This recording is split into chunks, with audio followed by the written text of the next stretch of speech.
What's in my extremely thin wallet?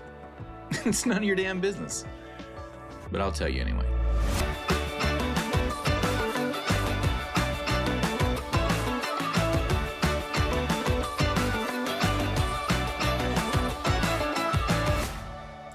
First, a little history.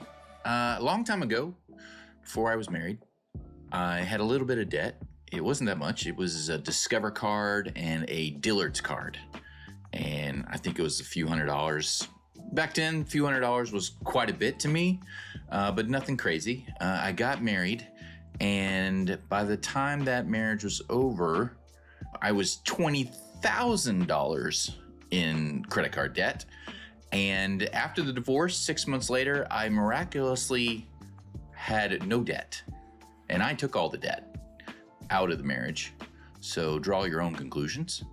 But yeah, so I was a little hesitant, you might say, to have any more credit cards.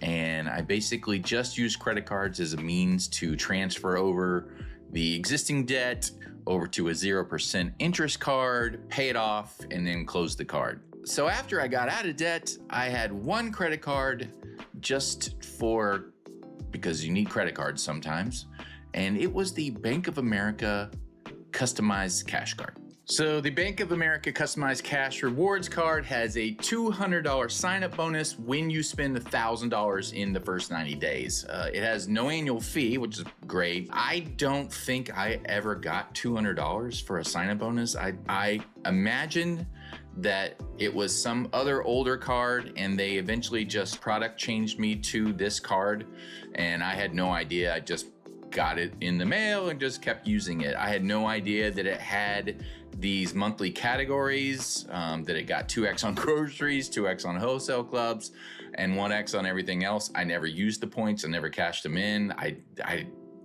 have no idea what I did. I mean, I assume I got cash back, but I probably didn't even notice that they were putting a little bit of cash back in my account. I never used this 3% on certain categories.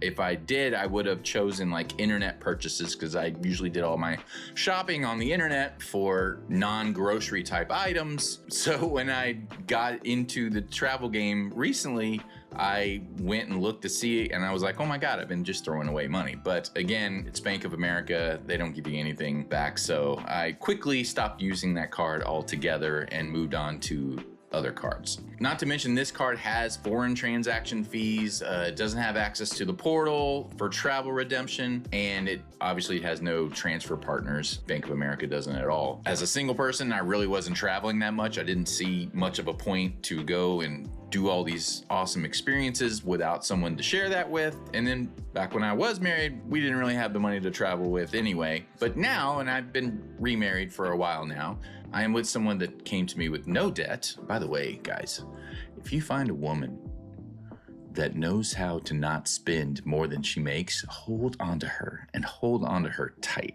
You know what I'm saying? So anyway, Beth and I started traveling a bunch several years ago.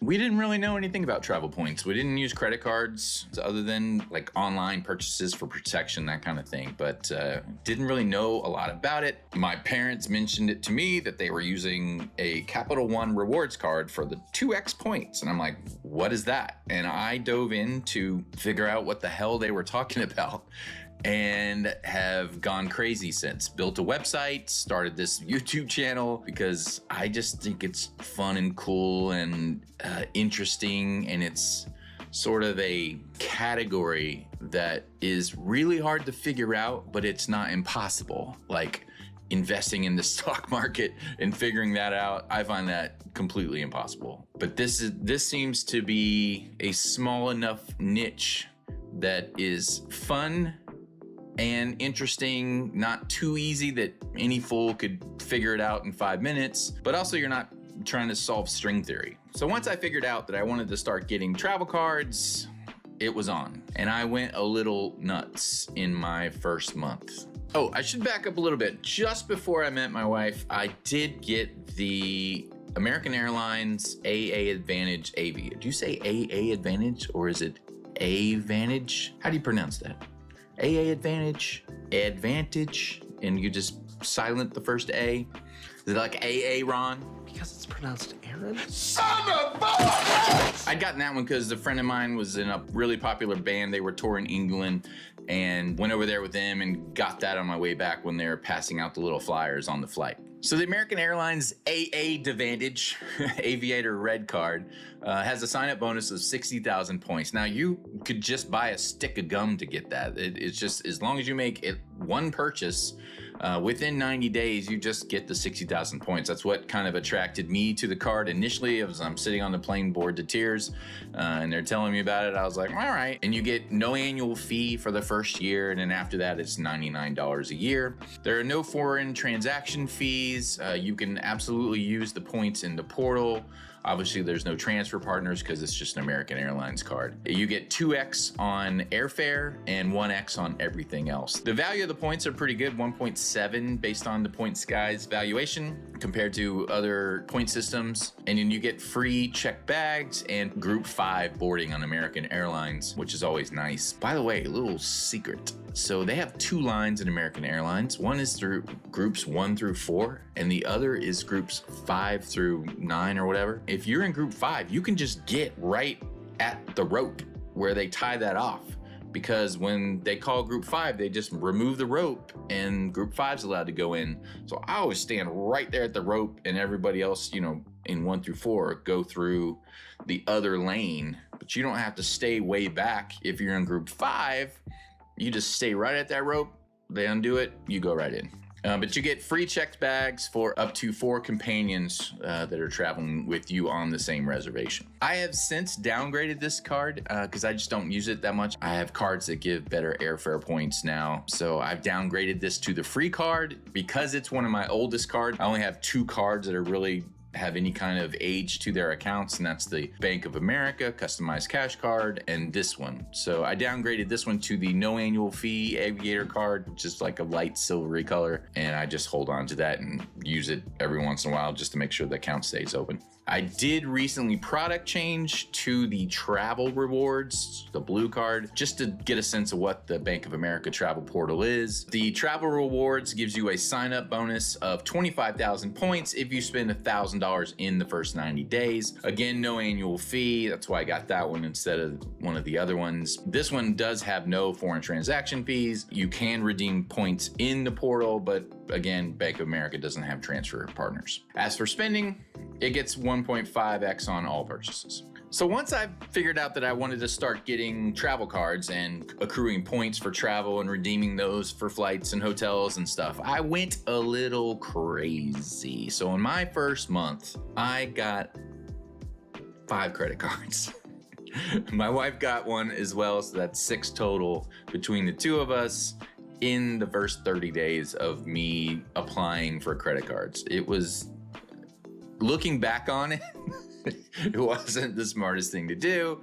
This is probably why I can't get a Citi or a US bank card to save my life now. But yeah, so here are the cards. I got the American Express Gold. I got the Chase Freedom Flex. I got the Chase Sapphire Preferred. I got the Capital One Venture X, and I got the Chase Freedom Unlimited. My wife got the Capital One Saver One card. We were actually spending probably more money than we spend normally today that year anyway on various things for various reasons. So I actually had no problem getting through the spend on all those cards pretty much back to back at once. So that wasn't an issue. We also were booking a lot of travel that was coming up, which is what triggered this whole getting into the travel points thing. So that helped as well. It made it pretty easy. Now, I'm not gonna go over all these cards in detail. I have other videos linked below that cover these, but the American Express Gold, I obviously got for groceries and dining out. The Freedom Flex and the Freedom Unlimited and the Chase Sapphire Preferred, you know, I was watching these videos and they were like, trifectas. So I got the trifecta and I felt all great about it. But anyway, I actually made a product change to the Chase Sapphire Reserve. My wife got the Chase Sapphire Reserve later that year, but I hated the fact that I had to pay extra money to be an authorized user on her card. She doesn't book the travel, I do. So I'm actually gonna product change her down to an extra Freedom, probably Flex card, and then get rid of that authorized user on the Chase Sapphire Reserve that I product change up to from the preferred. And then I could just use that for all of our travel bookings. The Sabre one, we actually don't use that at all. I just sort of have it because of the Capital One Duo that you had to have. The Venture X I used constantly. It is definitely my catch-all card. We use it a ton. If my wife can't get a hold of me when she's using a credit card to see which credit card she's supposed to use, she knows to just use the Capital One Venture X for the 2X. The Chase Freedom Unlimited, I kind of go back and forth on. It's 1.5X, which is not as good as 2X, but when you redeem in the portal, it depends on how you're redeeming those points. If you're just buying travel in the portal, which I actually tend to do more than transfer partners. I had a bad experience once transferring to Avios to British Airways. I called, asked about how this worked. They said, yeah, it works this way. I transferred it over. It didn't work that way. So I lost probably a good amount of points from Amex because of that. So booking in the portal is definitely a safer bet because you just know what you're getting. I'm definitely going to try to be better at transferring to partners. I did that for a Hilton excursion once, worked out great. So getting those aspirational flights to Asia and that's fine. You can find 10x the value on the points you have, maybe. But I think, honestly, most people just redeem in the portal. I know my parents did. My parents didn't even know what transfer partners were. And they've been using their Capital One rewards card for a while and had no clue how that worked. Anyway, long story short, if you're using the Unlimited to move over to the Chase Sapphire Reserve, you're getting 50% more on the 1.5X that you generate with the Unlimited, which would be more than the 2X with the Capital One if you just booked that in the portal. So I go back and forth on whether or not the Unlimited is the best card to use or not. So since I'm going to try to transfer to partners more in the future, I am using the 2X cards more than I'm using the Unlimited. So a month after all of that, I got the Amex Platinum. I did use that for flights. I booked those in the American Airlines portal, and they were first class flights. This was like our first class flights that we had ever really flown before. And now my wife won't go back. She's first class forever, unfortunately. So I got to make this whole points thing work for me. And then 30 days after that, my wife got the Chase Sapphire Reserve, which I talked about earlier. We're going to product change that down to a Freedom card after the first year. Then about 6 months later, I got the Hilton Honors card after my credit report had cooled down a little bit. And then my wife got the Capital One Venture Rewards card with a way lower fee than the Venture X, just to get the same 75,000 points that you do with the Venture X.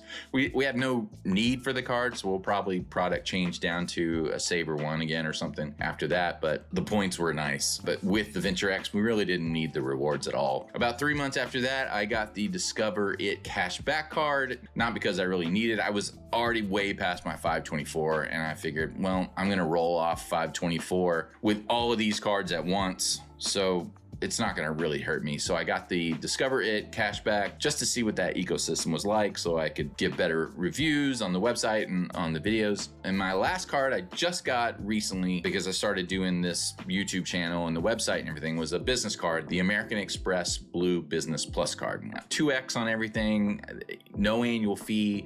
If I decide to get rid of the Platinum and the Gold card, I keep all my points because I have that card. Although I have no plans to get rid of the Gold card because I use that for groceries and dining constantly. The Platinum card is probably gonna go soon. And then my wife had a Wells Fargo Platinum, like just a nothing card from forever. That was her one card she had forever as well.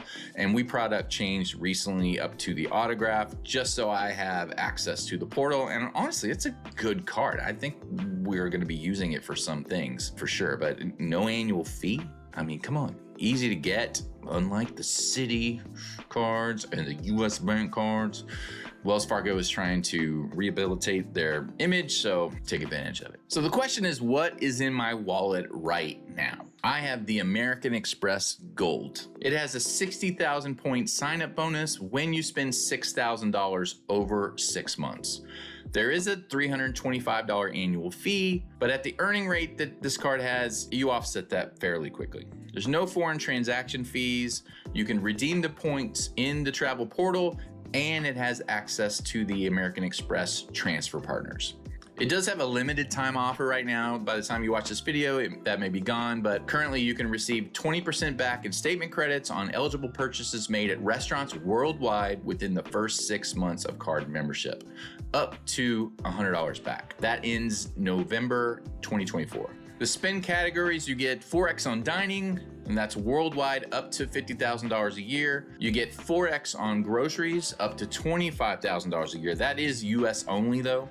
You get 3x on airfare in the portal, 2x on car rentals in the portal, 2x on hotels in the portal. You actually also get 2x on cruises in their tiny little cruise portal.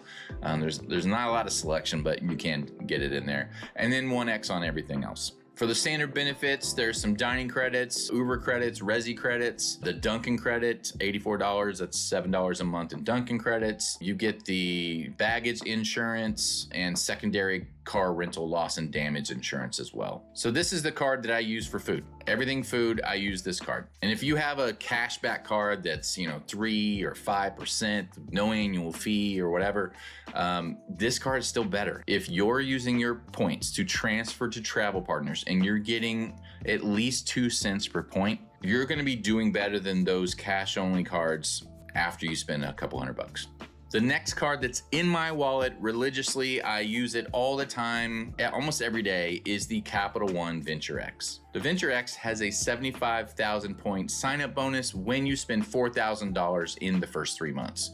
It has an annual fee of $395, which they just give right back to you. If you use this card, if you purchase travel in the travel portal, $300. And then every year they give you 10,000 points, that's $100. There's no foreign transaction fees. You can use those points to redeem for travel in the travel portal, and they have access to transfer partners. The earning on this card, you get 10x with car rentals in the portal, 10x on hotels in the portal, 5x on airfare, and then, like I said, 2x on everything else. That's just the catch-all card for me. I won't go over all the benefits, but like I said, the $300 travel credit, you got the anniversary bonus, which is basically giving you $100 every year to have the card. TSA pre-check, lounge access, free additional card holders. You can have as many card holders as you want. Primary auto collision damage waiver, cell phone protection, travel protections like luggage and accidental insurance and all that kind of stuff. So it's a really great card, and you get 2x on everything. So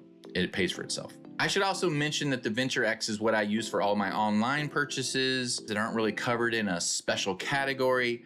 I get 2x, I put that in my Amazon and so on. I don't have any kind of Amazon earning card at the moment, but I'm trying. But I'm way over 524, so that's probably not gonna happen anytime soon since it's Chase. So I use my Venture X for all my online personal purchases. Another card that is in my wallet right now is the Chase Freedom Flex. And the reason for that is it has quarterly categories. I'll cover that in a second, but that's why I'm using it right now. It has a sign-up bonus of $200 when you spend $500 in the first 3 months. There's no annual fee. It does have foreign transaction fees, but you can use the points you earn on this card to redeem in the travel portal. It doesn't have access to transfer partners, but if you do have a Sapphire card or an Ink preferred card, then you can transfer your points from this card to that card and use that to transfer partners. You can also redeem at a higher rate. You'll see that I have a Sapphire card, so it tells me right here that because I have that other card in my account, I have access to the 1.5x modifier, the 50% more in my points because I have the Chase Sapphire Reserve, and I show what that means for you. For dining, you're not really earning 3x, you're kind of earning 4.5x because you can redeem those points in the travel portal at 50% more. Now, the superpower on this card is that it has these quarterly bonus categories where it adds 4x to whatever it already gives you in that category. Now, it gives you, I'm gonna turn this one off, but it gives you 1x on everything. So if it doesn't have a category in whatever the special bonus categories are for that quarter, it's gonna add 4 to that. So then you're gonna get 5. But recently, the last quarter, they had it on hotels. So they already had 5x on hotels. So that meant you get +4. So you get 9x on hotels in the portal. And then hotels out of the portal, they give you 5x, because if you use this card outside of the portal on hotels, you'd get 1x. But in that quarter, +4, that's 5. So you got 5 outside of the portal on hotels and 9 inside the portal on hotels. But without the quarterly categories, you have 5x on airfare in the portal, 5x on car rentals in the portal, 5x on hotels in the portal, like I mentioned. And then you've got your quarterly categories, which they market it as 5x, but it really is +4x. 3x on dining, 3x on drugstores, and then 1x on everything else. I'm gonna turn on the quarterly bonus so you'll see now we've automatically added the categories into here. So you'll see now there's a new category, gas stations and EV charging. That's this quarter's category. So you have 5x on that. Movie theaters, you get 5x on that, and select live entertainment, you get 5x on that as well. It does offer the standard MasterCard protections, secondary auto collision damage waiver, a little bit of trip cancellation interruption insurance, and some cell phone protection as well. Now, for the final card that I actually have in my wallet right now, that is the American Express Blue Business Plus. The Blue Business Plus gives you 15,000 points if you spend $3,000 over 3 months. There's no annual fee. There are foreign transaction fees, but you do have access to the portal to redeem points for travel. And you also have access to the transfer partners, which is great for a 0 annual fee card. The earning on this one is, like I said, 2x on everything. That's it. It does cap at $50,000 a year, and then it's down to 1x, but I don't think I'm gonna hit that on my business purchases anytime soon. I also use it for online business purchases as well. So that's in my Amazon account. So anytime I buy something for the business, I'll use that card as well. Really nothing to speak about on benefits. It does have the normal secondary auto insurance coverage, but that's about it. So those are the cards that are in my wallet. You actually can see, if you go to the My Cards section in the website, there's a fun little thing if you want to showcase your wallet anywhere. After you add your cards to the My Cards section, you can click on this little icon over here and see all of your cards lined up here. I have too many cards, but a little card fan, a little fun to display your cards if you want to. You can take a video or a GIF or a screenshot of that and post it wherever you want to show off your cards. But those are my actual credit cards that are in my wallet that I use on a daily basis. I want to know your cards. What do you use? Put it in the comments below. Don't forget to like and subscribe too. It's really helpful for the channel. It also really incentivizes me to work on the website and really add some cool new features. I'm working on one that I think is amazing. I haven't seen this anywhere. No one else has this feature. Basically allows you to compare wallet setups. So if you have a set of cards, how does that do across all the categories that it gives points against, and how does that compare against a completely different wallet setup? So which one's better? I'm still working on it. It's gonna be a few weeks before I can get it out, but I'm really excited about it. Like and subscribe, comment below, and I appreciate all the feedback I've gotten, and we'll see you next time.